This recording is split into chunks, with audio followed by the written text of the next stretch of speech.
आज हम लोग नया सेशन स्टार्ट करेंगे एक्सेल में।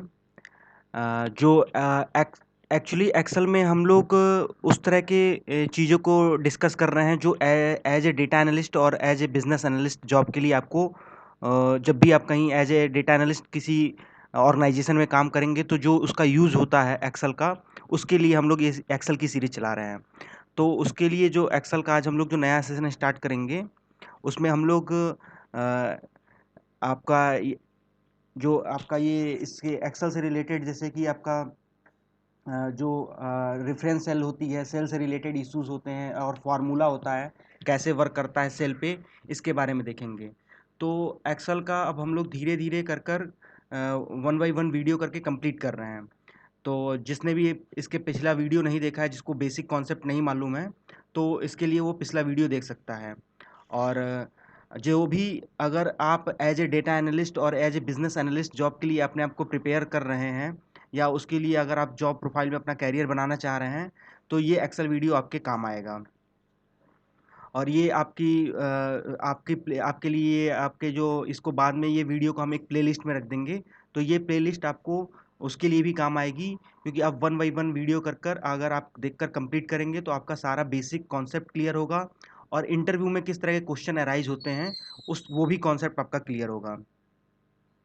तो पिछले सेशन में हम लोगों ने नंबर फॉर्मेटिंग और बुलियन ऑपरेशन के बारे में डिस्कस किया था। नंबर फॉर्मेटिंग में डिफरेंट टाइप की फॉर्मेटिंग की थी, हम लोगों ने उसके बारे में प्रैक्टिस किया था।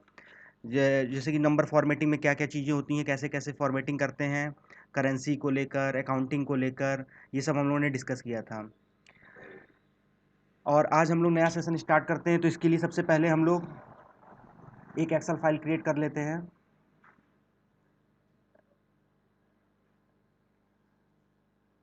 आज की डेट पर हम लोग एक फाइल क्रिएट कर लेते हैं।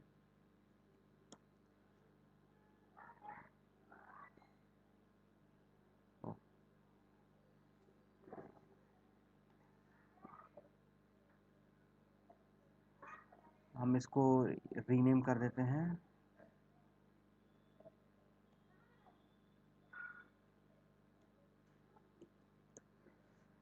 तो ये हमारी एक्सेल फाइल को हमने क्रिएट कर लिया है। अब अगर आपका ये एक्सेल फाइल को हम ओपन कर देते हैं, जो ये एक्सेल फाइल जो ओपन हुई है, ये एक्सेल की बेसिक विंडो है। इसके बारे में हमने पहले भी आपको बता दिया था। आपको पहले वीडियो में हमने आपको इसके बारे में बताया था। और विजुअलिटी से लेकर और या फॉन्ट साइज से इशू, अगर विजुअलिटी और फॉन्ट साइज को लेकर अगर कोई इशू होगा, अगर आपको कोई चीज़ विजुअल ना हो रही होगी, तो आप एक बार कमेंट बॉक्स पर हमको ज़रूर बता दीजिएगा, ताकि जो नेक्स्ट वीडियो में रहेगा और इस वीडियो में जो भी इशू रहेगा उसको सॉल्व करने की कोशिश करेंगे। ऑडियो से रिलेटेड और विजुअलिटी को लेकर कोई भी अगर आपको प्रॉब्लम फेस हो रही है वीडियो में, तो आप एक बार कमेंट बॉक्स में हमको ज़रूर बता सकते हैं। और आज हम लोग करेंगे सेल रेफरेंस के बारे में हम लोग डिस्कस करेंगे। तो जो एक्सेल में बेसिकली क्या होता है, थ्री टाइप की सेल रेफरेंसेस होती हैं। नेमली आपका है रिलेटिव सेल रेफरेंस, आपका है absolute cell reference, mixed cell reference. तो वन बाई वन करके हम लोग सारी जो सेल रेफरेंसेस यूज होती हैं एक्सेल में उसके बारे में डिस्कस करते हैं। यहाँ पर हम लोग सीट वन पे काम कर रहे हैं। सीट को कैसे नेविगेट करते हैं इसके बारे में भी हमने आपको बता दिया है। सीट का कैसे रीनेम करते हैं, टैब कैसे कलर देते हैं, इसके बारे में सारा चीज़ें बता दिया है। तो यहाँ पे हम इसका रीनेम कर देते हैं, रिलेटिव सेल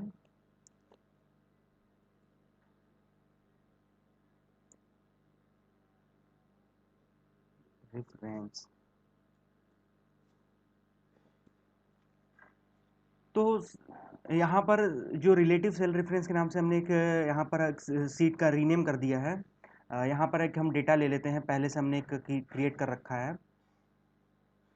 और जो भी हम यहाँ पर सीट पर काम कर रहे हैं, उस सीट से रिलेटेड अगर कोई इशू होगा तो उसके बारे में हम आपको ज़रूर उस पर आपको क्लियर कर देंगे। यहाँ पर अभी कोई यहाँ पर अभी कोई है नहीं है ऐसा। तो हम लोग यहाँ पर क्या करते हैं, यहाँ पर हम लोग को यहाँ पर एक कॉलम नाम हम लोग देते हैं आइटम प्राइस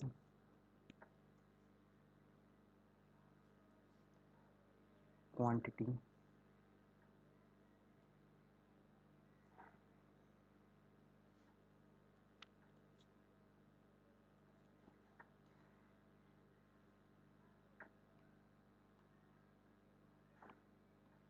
हम लोग एक टेबल बना लेते हैं यहाँ पर।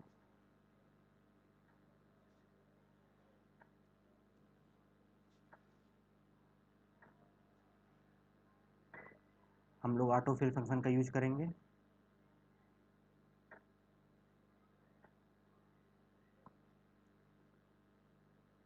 प्रोडक्ट 1, 2, 3, 4, 5, 6, 7, 15, 20, 12, 18, 8,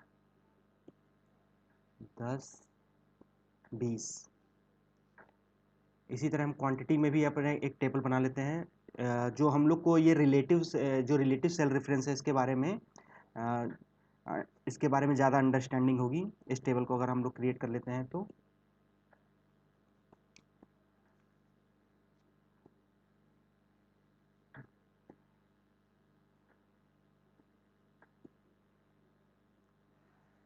अब ये हमारे पास टेबल क्रिएट हो गई है। अब अगर आप इसको अगर आप इसके अगर आप जो हमारी ये टेबल क्रिएट होने के बाद अगर हमको रिलेटिव सेल जो हमारा रिलेटिव सेल रेफरेंस है उसके बारे में हमको अंडरस्टैंडिंग करनी है, तो देखिए इसके बारे में हम लोग करते हैं। सपोज यहाँ पर हमारा हम एक कॉलम का नाम दे देते हैं टोटल।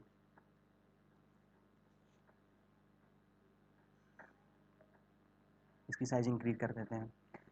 टोटल में हमने आपको बताया था कि कोई भी मैथमेटिकल फार्मूला होगा या कोई मैथमेटिकल ऑपरेशन या कोई भी फार्मूला होगा तो उसको आपको स्टार्ट करने के लिए आपको इक्वल टू के साइन से स्टार्ट करना रहता है। तो आप यहाँ पर देखिए कैसे रिलेटिव सेल रेफरेंसेस काम करता है। हमने यहाँ पे इक्वल टू दिया और हमको टोटल में जितने भी प्रोडक्ट हैं उसके प्राइस और उसकी क्वांटिटी का हमको मल्टीप्लिकेशन चाहिए, उसका सम चाहिए। जैसे मान लीजिए यहाँ पर प्रोडक्ट 1 के लिए क्वांटिटी 15 है और प्राइस 15 है, तो हम क्या करते हैं प्राइस का मल्टीप्लिकेशन का सिंबल कर देंगे इनटू क्वांटिटी। तो यहाँ पर हमको फाइंड आउट हो गया। अब यहाँ पर क्या करते हैं हम ऑटोफिल फंक्शन का यूज करते हैं। जैसे ही हम ऑटोफिल फंक्शन का यूज करेंगे तो सारे प्रोडक्ट के लिए ये वैल्यू आप ऑटोमेटिक फिल हो गई। तो एक्चुअल में क्या हो रहा है कि यहाँ पर ये रिलेटिव सेल रेफरेंस का यूज कर रहा है जो हम ऑटोफिल फंक्शन का यूज कर रहे हैं, क्योंकि वो B1 यहाँ पर अगर आप देख रहे हैं कि यहाँ पर जो हम फार्मूला दे रहे हैं यहाँ पर आप फार्मूला बार में देखेंगे तो B2 इंटू C2 का शो कर रहा है। तो इस सेल के लिए उसने एक्सेल इतना स्मार्ट इनफ है कि वो अंडरस्टैंड कर ले रहा है कि जो आपका पैटर्न है उसको डिराइव कर ले रहा है कि प्राइस और क्वांटिटी का मल्टीप्लिकेशन करना है टोटल के लिए। तो वो आपने उसने कर दिया इसका। तो हमने ड्रैग एंड ड्रॉप का यूज करके ऑटोफिल फंक्शनलिटी का यूज करके रेस्ट ऑफ वैल्यू को हमने सारी वैल्यू के लिए हमने फॉर्मूले का यूज ना कर ऑटोफिल फंक्शन का यूज करके हमने ये दे दिया। तो ये जो आपने ये चीज़ देखी ये रिलेटिव सेल रेफरेंस कहलाता है। मतलब इस सेल रेफरेंस में हमने फार्मूला दिया, इस सेल रेफरेंसेस के हिसाब से उसने ऑटो फिलअप का यूज करके सारा चीज़ें कर दी, फिलअप हो गई। अब हम लोग नेक्स्ट देखते हैं आपका एब्सोलूट सेल रेफरेंस के बारे में। इस सीट के बारे में हम लोग को रीनेम कर देते हैं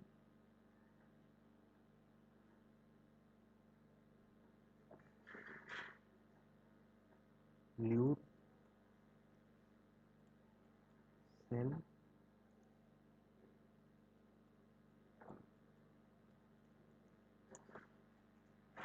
यहाँ पर हमें जो आपका स्ट्रक्चर है उसको कॉपी कर लेते हैं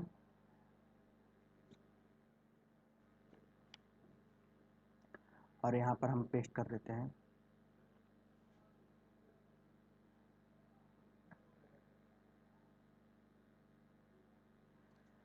सपोज अब हमको यहाँ पर जो रिलेटिव सेल रेफरेंस का हमको अंडरस्टैंडिंग करना है कि जैसे रिलेटिव सेल रेफरेंस के बारे में हमको अंडरस्टैंडिंग होगी रिलेटिव सेल रेफरेंस कैसे वर्क करता है।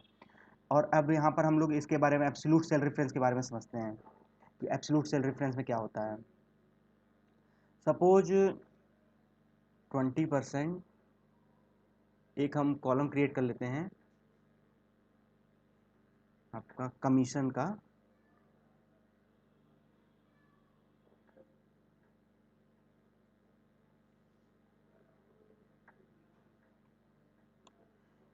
यहाँ पर हमने सपोज एक कमीशन है 20%, जो सबके लिए हमको 20% का कमीशन देना है। सपोज हम यहाँ पर फॉर्मूला देते हैं कमीशन के लिए। तो आपका यहाँ पर is equal to total D2 into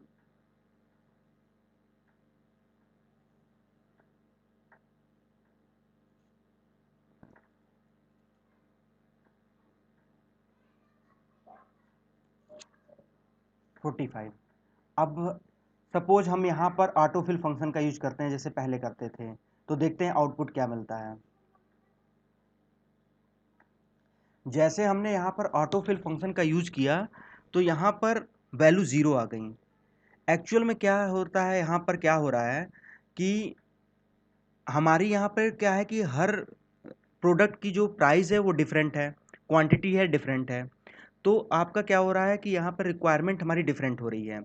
actual में क्या हो रहा है कि जैसे ही हम इसको ऑटोफिल फंक्शन का यूज कर रहे हैं तो आपको पहली जो प्रोडक्ट 1 के लिए तो 20% ले लिया, लेकिन जैसे हम नेक्स्ट के लिए किया हमने ऑटोफिल फंक्शन का, तो आप एच कॉलम में देखेंगे कि आपको H1 के लिए 20% तो है, लेकिन H2 के लिए 0 है।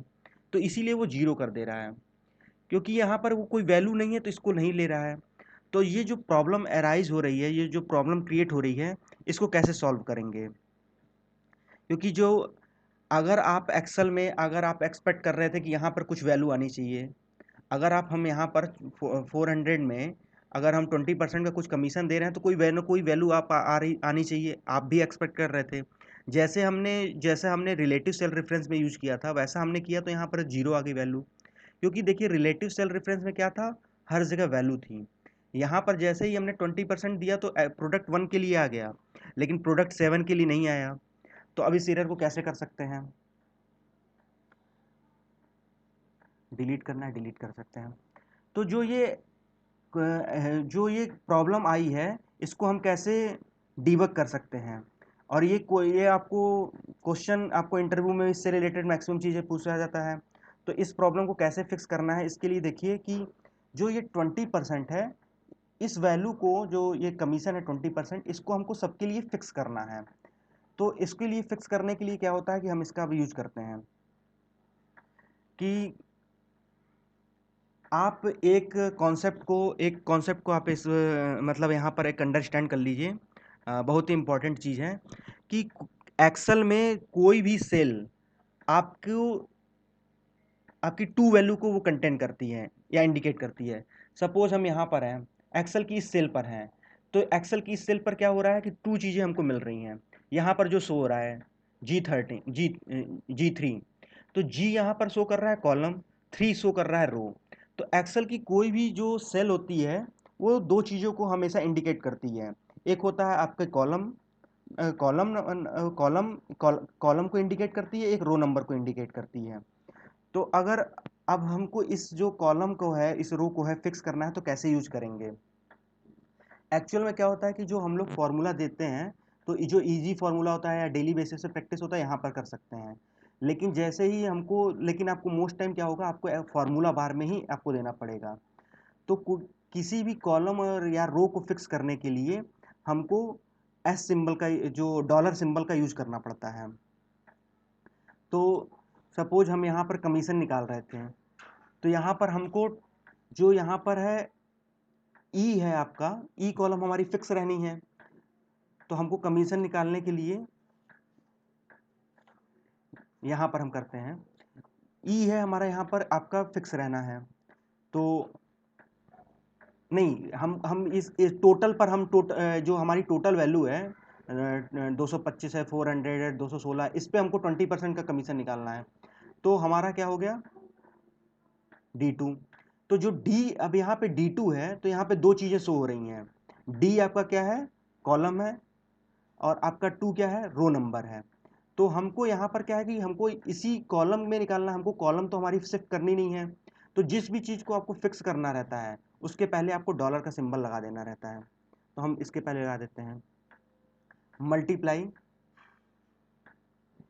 और आपको यहाँ पर रो को फिक्स करना है जो आपका है, ये जो H1 कॉलम में है। तो H1 कॉलम में आपका जो 20% है पहली रो में है, तो हमको 20% को फिक्स करना है।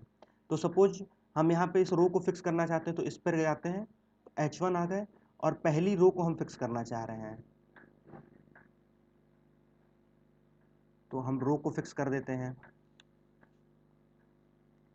तो इस तरह हमने क्या किया कि अपनी कॉलम, जो ये डी वाली कॉलम है, क्या एक्चुअल में क्या होता है, देखिए इसके ये कॉन्सेप्ट को आपको समझना है, इसके बारे में एक बार आपको क्लियर और बता देते हैं। पहले हम इसको आपको दिखाते हैं, इसको डिराइव कर कर। अब यहाँ पर हम ऑटोफिल फंक्शन का यूज करेंगे, देखते हैं आउटपुट क्या आ रहा है। तो देखिए हमको आउटपुट फाइंड आउट हो गया।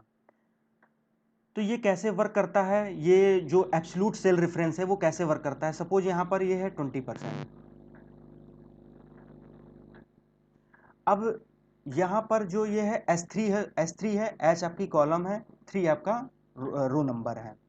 तो जैसे ही अगर आप रो फिक्स कर देंगे, तो रो फिक्स कर देंगे, तो जैसे आप राइट साइड मूव करेंगे, अगर यहाँ पे वैल्यू 10 है, 20 है, 20% है, तो जैसे ही अगर आप यहाँ पर ये रो फिक्स कर देंगे, तो आप इस रो में, मतलब इस रो नंबर पर ही आप मूव कर सकते हैं, और कहीं मूव नहीं कर सकते हैं। और इस चीज़ को आप अंडरस्टैंड कर रहे होंगे, क्योंकि इस चीज़ का आपका जो मिक्स सेल रेफरेंस है उसमें बहुत ज़्यादा यूज होगा। तो इस कॉन्सेप्ट को क्लियर करिए। तो जो अगर रो हमने फिक्स कर दी, सपोज हमने यहाँ पे रो 3, ये जो यहाँ पर था 1 को फिक्स कर दिया, तो जो ऐसा मान सपोज हमने जो रो नंबर 3 है उसको फिक्स कर दिया, तो इस रो में तो हम मूव कर सकते हैं, इस रो के नीचे नहीं जा सकते हैं, क्योंकि वो रो फिक्स हो गई है। और हमने क्या किया, कॉलम को भी हमको फिक्स करना था इस केस में, क्योंकि कॉलम हमारी जो डी है, क्योंकि हमको डी कॉलम से तो मूव होना नहीं था।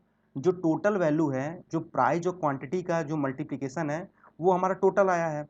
तो टोटल जो हमारा डी कॉलम है वो हमारा फिक्स है। डी, क्योंकि हमको कॉलम मूव नहीं करनी थी, इसलिए हमने यहाँ पे कॉलम को भी फिक्स कर दिया। तो जो चीज़ आपको फिक्स करनी रहेगी उसके पहले डॉलर का सिंबल कर देंगे, तो वो चीज़ फिक्स हो जाती है फॉर्मूला बार में। इस चीज़ को आपको अंडरस्टैंडिंग हो गई होगी एब्सोल्यूट सेल रेफरेंस के बारे में, हम जहाँ तक समझ रहे हैं। अगर इससे रिलेटेड अगर कोई फिर भी क्वेश्चन होगा, राइज होगा, आपके मन में कोई डाउट होगा, तो आप ज़रूर हम इससे पूछिएगा, कमेंट बॉक्स में आप ज़रूर पूछ सकते हैं। और अभी हम इसके मिक्स्ड सेल रेफरेंस के बारे में बताएंगे, तो आपको और भी चीज़ें, कई चीज़ें क्लियर होंगी। सपोज हम एक न्यू सीट पे जाते हैं, इसका भी रीनेम करते हैं।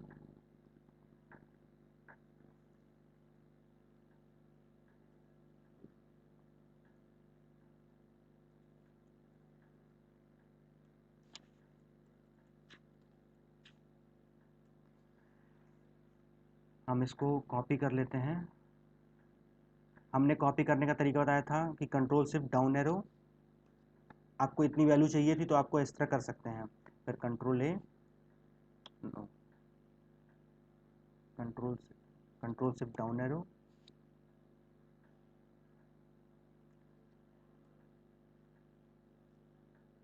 Control C,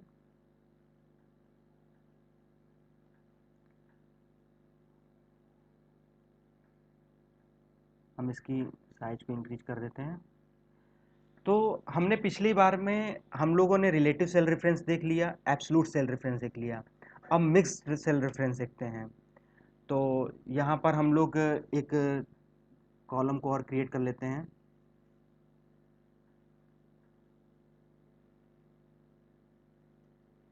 tyre 1 value,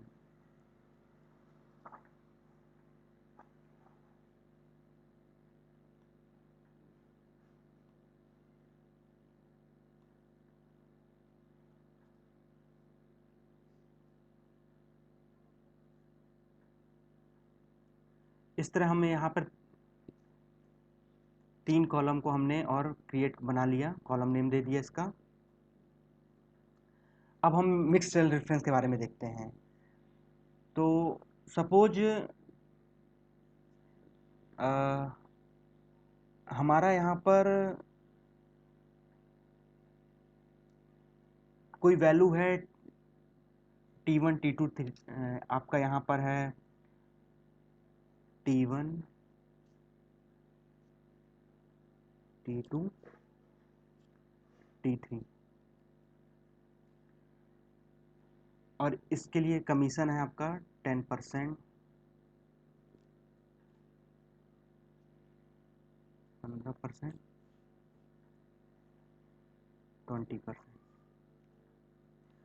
suppose ये जो हमारा टोटल वैल्यू आया है, जो प्राइस और क्वांटिटी का मल्टीप्लिकेशन करने पर जो ये टोटल आया है, इसके लिए हमको टायर 1 वैल्यू के लिए निकालना है परसेंट पर कमीशन पर, टायर 2 के लिए निकालना है, टायर 3 पर निकालना है। जो सपोज कोई हमने एक किसी ईयर को या कोई किसी भी चीज़ को हम सब डिवाइड कर लेते हैं कि मतलब इस टाइम कितना ये आ रहा है, इस टाइम ये वैल्यू कितनी आ रही है। तो इसका यूज कैसे करेंगे इसके बारे में देखते हैं। इसमें जो हम लोगों ने एब्सोल्यूट सेल रेफरेंस में जो कॉन्सेप्ट यूज किया था उस वही कॉन्सेप्ट यूज करेंगे, बस थोड़ा सा इसमें चेंजेस रहेगा। एक्चुअल में यहाँ पर क्या हो रहा है कि देखिए, हम लोगों ने एब्सोल्यूट सेल रेफरेंस में हम लोगों ने क्या किया था, कॉलम को फिक्स कर दिया था। अब यहाँ पर आप देख रहे हैं कि हम ई कॉलम पर भी हमको वर्क करना है, एफ कॉलम पर भी वर्क करना है, जी कॉलम पे भी वर्क करना है, और रो नंबर हमारा जो रो है वो फिक्स है। जो रो है आपकी, जो तीसरी रो है वो फिक्स है। तो इसको देखिए कैसे वर्क करते हैं। सपोज हम E1 के लिए काम वर्क हम ये E2 पर हम जाते हैं, प्रोडक्ट 1 के लिए सबसे पहले डिराइव करते हैं। तो हमने गए E2 पर, हम गए और यहाँ पर हमको टोटल का करना है। तो टोटल आपका हो गया ये D2। अब जो D2 आया, यहाँ पर आप एक चीज़ को गौर, यहाँ पर एक चीज़ देखिए, जो मिक्स्ड सेल रेफरेंस में हम लोग क्या कर रहे हैं, मिक्स्ड सेल रेफरेंस में हम लोग को ई पर भी वर्क करना है, एफ पर भी वर्क करना है, जी पर भी वर्क करना है। तो हमारे पास यहाँ पर क्या हो रहा है कि हमारे जो कॉलम है वो चेंजेस हो रही हैं, लेकिन हम लोग वर्क डी पर ही कर रहे हैं, ना कि ई पर, ओनली ई पर कर रहे हैं, क्योंकि हम लोग डी से तो वैल्यू डिराइव कर रहे हैं। जो ई में वैल्यू आएगी डी का रहेगी और इसका 10 का मल्टीप्लिकेशन रहेगा। तो यहाँ पर हम लोग मल्टीप्लिकेशन का सिंबल दे देते हैं, मल्टीप्लाई S3। अब यहाँ पर आपको देखना है कि कौन सी चीज़ फिक्स करनी है। तो हमें यहाँ पर देखिए, जो मिक्स सेल रेफरेंस में है कि जो ये 10 है, 15 है, 20 है, जैसे जैसे ई के लिए 10 आएगा, एफ के लिए 15 आएगा, जी के लिए 20 आएगा, तो हम राइट साइड मूव होंगे। तो हमारी रो तो फिक्स है, हम बस मूव कर रहे हैं, मतलब हमारी कॉलम में क्या कर रहे हैं, मूव कर रहे हैं। हमारी मतलब कॉलम फिक्स नहीं है, रो फिक्स है, तो हम कॉलम को चेंज नहीं करेंगे, मतलब हमारे जो एच कॉलम पे नहीं रहेंगे, लेकिन हम यहाँ पर आपका यहाँ पर रह सकते हैं। मतलब आपका जो D2 का है, यहाँ पर देखेंगे हम, डी जो डी कॉलम है वो हमारी फिक्स है, तो हम डी कॉलम को फिक्स कर देते हैं। और जो हमारा यहाँ पर है, नहीं, हाँ, यहाँ पर हम जो हमारा 3 ये वो है उसको फिक्स कर देते हैं, डॉलर का सिंबल कर कर, और D2 से मल्टीप्लाई करते हैं और फिर इंटर करते हैं। सपोज हम इसको ऑटोफिल फंक्शन का यूज करते हैं, देखते हैं क्या वैल्यू आती है।